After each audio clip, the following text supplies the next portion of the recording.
कर्मचारी पत्रकार मित्रांनो, खरं तर 1983 ला ताकारी योजनेची पहिल्यांदा मंजुरी मिळाली आणि 1984 ला मैशाळ योजनेला मान्यता मिळाली आणि तेव्हाच्या मैशाळ योजनेमध्ये फक्त कवटेमंकाळ तालुका होता आणि मग पुढे जेव्हा 1995 ला महाराष्ट्रामध्ये युतीचं सरकार आलं, 1997 ला मैशाळ योजना ही जत, सांगोला आणि मंगळवेढा या 3 तालुक्यासाठी देण्याचं सरकारनं मान्य केलं आणि तेव्हाच कृष्णा खोरे विकास महामंडळाची स्थापना झाली आणि तिथून या कामाला चालना मिळाली। कारण 83-84 ला जरी ही योजना सुरू झाली असली तरी म्हणावा असा निधी या योजनेला मिळाला नाही आणि त्यामुळे दुष्काळी तालुक्याच्या नजरा या योजना कधी पूर्ण होतील किंवा या योजना होणार की नाही होणार अशी लोकांच्या मनामध्ये साशंकता होती। जेव्हा 97 ला या योजनेला मोठ्या प्रमाणात निधी दिला तेव्हा प्रचंड मोठ्या प्रमाणात टेंबूचा असेल, ताकारीचा असेल, मैशाळचा असेल, उरमोडीचा असेल, ह्या सगळ्या कामांची सुरुवात झाली आणि आता जत तालुक्यामध्ये पाणी येणार अशी लोकांना आशा लागून राहिली। त्या काळातल्या सगळ्या लोकप्रतिनिधींनी यासाठी प्रयत्न केलाय। परत 99 ला सरकार गेलं, 99 नंतर 2004 पर्यंत निधीच मिळाला नाही आणि म्हणून मग परत तेव्हा 2004 ला एक मोठा दुष्काळ पडला। दुष्काळ पडल्याच्या नंतर लोकांची आंदोलन सुरू झाली आणि तेव्हा राज्याचे जे राज्यपाल होते, राज्यपाल महोदयांनी दौरा इकडचा चालू केला आणि मग त्यांनी टंचाईतून या योजनेला निधी द्यावा अशा पद्धतीचा प्रयत्न केला आणि मग 2004 नंतर टंचाईतून या योजनेला निधी मिळाला। 2013च्या एंडला आणि 14च्या पूर्व भागामध्ये जत तालुक्यात पहिल्यांदा पाणी गेलं आणि लोकांच्या आशा पल्लवित झाल्या। साहेब, मला 2-3 गोष्टी आपल्या कानावरती घालायच्या आहेत। जत तालुक्यामध्ये मैशाळ योजना ज्या भागामध्ये आहे ते 60 गावं या योजनेमध्ये प्रभावित आहेत। या योजनेचा लाभ 60 गावातल्या लोकांना होतोय। जवळपास 22,550 हेक्टर, आकडा मागे पुढे थोडाफार असू शकतो, 22,550 हेक्टर साठी ही योजना मंजूर केलेली आहे। आता मागे दुष्काळाची परिस्थिती होती तेव्हा मी सातत्यानं आपल्या सगळ्या जलसंपदा खात्याच्या अधिकाऱ्यांशी बोलत होतो। 350-400 कुसेक्सनं पाणी सोडलं तरच या लोकांना पाणी मिळू शकतं, परंतु 350-400 पाणी मिळत नाही। 250-350 पर्यंतच पाणी मिळतंय। 250 जर पाणी मिळालं, लोकांची इतकी मारामारी सुरू होते, आमच्याकडे पाणी सोडा, आमच्याकडे पाणी सोडा, मग कोणीतरी कॅनल फोडतं, मग कोणीतरी अधिकाऱ्यांशी हुज्जत घालतं आणि वातावरण प्रचंड दूषित होऊन जातं। पलीकडे मंगळवेढ्याच्या लोकांची मागणी असते, परत इकडे सांगोल्याच्या लोकांची मागणी असते आणि मग माझ्या हे लक्षात आलं 350-400 कुसेक्सनं पाणी दिल्याच्या नंतर 22,550 हेक्टरला पाणी मिळू शकतं आणि मग नव्यानं जी योजना आली सुधारित विस्तारित मैशाळ योजना, ही तर 28,000 हेक्टर क्षेत्रफळासाठी केलेली आहे, क्षेत्रासाठी, आणि हे 65 गाव आहेत। माझी तुमच्याकडे हीच मागणी आहे, मी मागेही सातत्यानं मागणी केली, जर 350-400 कुसेक्सनं पाणी दिलं तर 22,500 हेक्टरला पाणी मिळू शकतं। हे तर 28,500 हेक्टर क्षेत्र आहे आणि मग या क्षेत्राला 125-125च्या 2 लाईन आपण देतोय, 250 कुसेक्सनं पाणी मिळणार नाही आणि म्हणून माझी विनंती आपल्याकडे आहे की मी सातत्यानं लावून धरली आणि तुम्ही त्याला खूप चांगल्या पद्धतीने सकारात्मकतेने बघितलेलं आहे, अधिकारी पण सगळे आहेत। 3री लाईन तुम्ही टाकली तरच विस्तारित मैशाळच्या सगळ्या लोकांना त्याचा फायदा होऊ शकतो। नाहीतर पाणी तुम्ही जेव्हा चालू कराल तेव्हा पाणी हे सगळ्या लोकांना मिळणार नाही।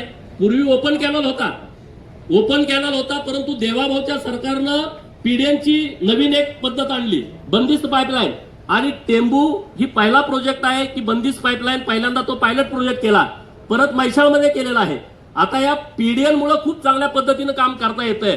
सुधारित विस्तार मैशाळ योजनेची डिझाईन खूप अधिकाऱ्यांनी चांगली केली आहे, कारण डायरेक्ट तलावात पण पाणी सोडता येतंय आणि ओढापात्रात नालापात्रात पण पाणी सोडता येतंय। जर अधिकाऱ्यांना वाटलं तर डायरेक्ट आपल्याला संघच्या तलावात पाणी सोडायचंय तर पाणी सोडायची तशी व्यवस्था केलेली आहे आणि म्हणून आता तुम्ही मला 3री लाईन जर दिली तर जत तालुक्याला परत कुठलीही मागणी पाण्याच्या बाबत करावी लागणार नाही अशी माझी तुमच्याकडे विनंती आहे। गेल्या वर्षी बजेटमध्ये 460 कोटी रुपयाचा निधी तुम्ही दिलाय। तुम्ही इतका निधी दिल्याच्या नंतर बुलेट ट्रेन सारखं काम या जलसंपदा खात्याने केलंय आता बजेट 6 तारखेला आहे. तुम्ही नाबार्डसाठी पण प्रस्ताव पाठवलाय. नाबार्डचे तर 600 कोटी रुपये तुम्ही द्याल, त्याबद्दल आमच्या मनात अजिबात शंका नाही. विनंती आहे ते तात्काळ 600 कोटी रुपये मिळावेत. पण या बजेटमध्ये किमान 1000 कोटी रुपये मिळाले तर ही सुधारित विस्तारित बैशाळ योजना पूर्ण होऊ शकते. कुठलंही काम थांबणार नाही अशी मागणी आपल्याकडे आहे की या बजेटमध्ये 6 तारखेला जे आता आपलं अर्थसंकल्पीय बजेट आहे त्या बजेटमध्ये तुम्ही आम्हाला मोठ्या प्रमाणामध्ये पैसे द्यावेत. आताच आपले धुमाळ साहेब बोलले, मी जेव्हा विधानसभेला माझा मतदारसंघ जत नाही साहेब, माझं गाव आटपाडी तालुक्यातलं आहे, खानापूर विधानसभा मतदारसंघातलं. माननीय देवाभाऊनी तुम्ही मला जतला पाठवलं. जतच्या मायबाप जनतेने मला 40,000च्या फरकाने मला निवडून दिलंय आणि मी त्या प्रचारामध्ये हाच मुद्दा घेतला की आमचा राजकीय विरोधक कोणी नाही. विशालदादा बरोबर ना? विशालदादा मला ठोकत होते पण मी काहीच बोललो नाही. मी म्हटलं की माझा राजकीय शत्रू कोणीच नाही. माझा नंबर 1 चा शत्रू आहे इथला दुष्काळ. नंबर 2 चा शत्रू आहे इथल्या माझ्या ताईच्या हातातला उसाचा कोयता आणि नंबर 3 चा शत्रू आहे इथली बेरोजगारी. आता 2 विषय तुमच्या हातामध्ये आहेत. दुष्काळाचा भूतकाळ तुम्ही आणि देवाभाऊ करू शकता. ही क्षमता, ही ताकद, ही भावना तुमच्यामध्ये आहे. आणि जेव्हा आमच्याकडे पाणी येईल, कारण जत सांगली जिल्ह्यातला सर्वात मोठा म्हणजे महाराष्ट्रातला जो मोठा तालुका आहे, 2,82,000 हेक्टर क्षेत्र जत तालुक्याला आहे. आमच्या पृथ्वीराज बाबांनी पलूस तालुका जेव्हा निर्माण केला, पलूस तालुक्याचं क्षेत्र आहे 38,000 हेक्टर फक्त. आणि आमचा 2,82,000 हेक्टर. एका शेतकऱ्याला किमान 5 एकरापासून 100 एकरापर्यंत जमीन आहे. ज्या दिवशी तुम्ही पाणी जत तालुक्यात सोडाल, एक पण आमची ताई हातात कोयता घेणार नाही, स्वतःच्या शेतामध्ये राबेल आणि इतकं मोठं पुण्याचं काम तुम्हाला मिळेल साहेब. आणि ते तुम्ही आता चांगल्या पद्धतीने करताय. त्यामुळं आम्हाला लागणारा सगळा निधी द्या. आता माननीय धुमाळ साहेबांनी घोषणा केली. आम्ही पण सांगत होतो लोकांना, पण लोकांना विश्वास नव्हता की पाणी येणार की नाही, येणार की नाही, येणार की नाही. आता सगळ्या माळाला पाईपलाईनचं काम सुरू आहे. आता पंप हाऊस टप्पा क्रमांक 1चं काम मला वाटतं 95% पूर्ण झालंय. आज तुमच्या हस्ते बोगद्याचं काम पूर्ण झालंय. आज ऐतिहासिक क्षण आहे. जतला जाणारा जो बोगदा आहे त्याचं लास्टचं ब्लास्टिंग हे तुमच्या हातातनं झालेलं आहे.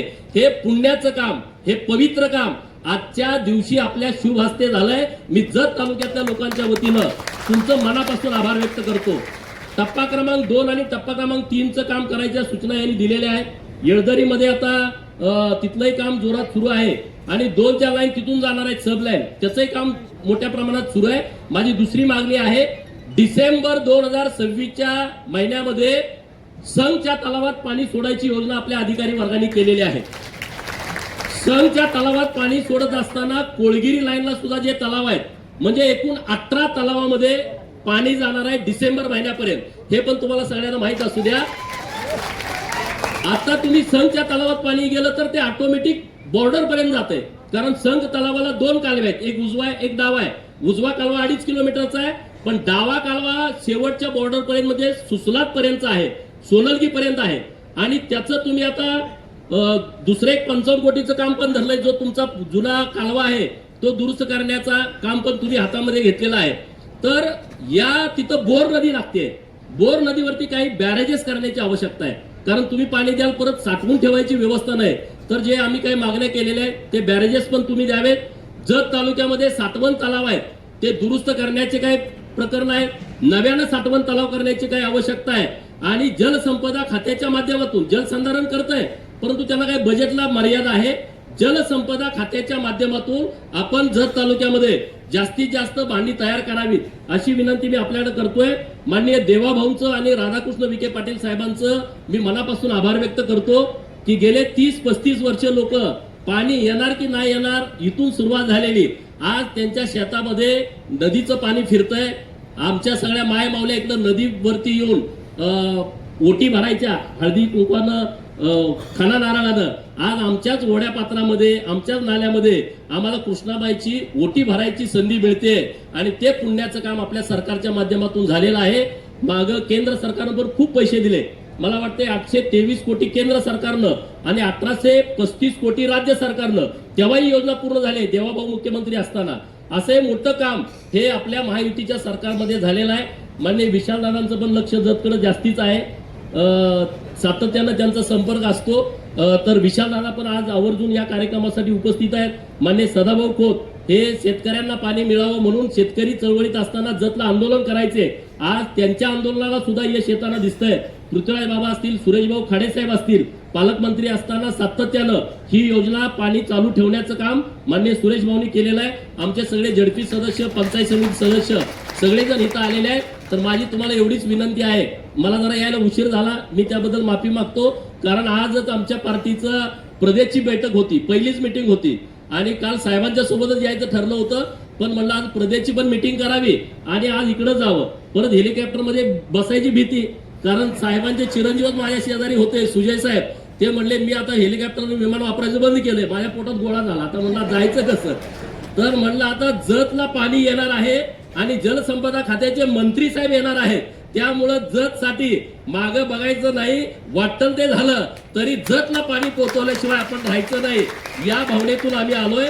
साहेब तुम्ही आवर्जून आला, आम्हाला वेळ दिला आणि आमचं सातत्यानं तुम्ही ऐकून घेता, त्याबद्दल मी तुमचं मनापासून आभार व्यक्त करतो. अधिकाऱ्यांचं, कर्मचाऱ्यांचं मनापासून आभार व्यक्त करतोय. खूप चांगल्या पद्धतीनं ते काम करतायत. कॉन्ट्रॅक्टरचा आभार आणि पत्रकार मित्रांनी तुम्ही इतक्या मोठ्या संख्येने आला, धन्यवाद.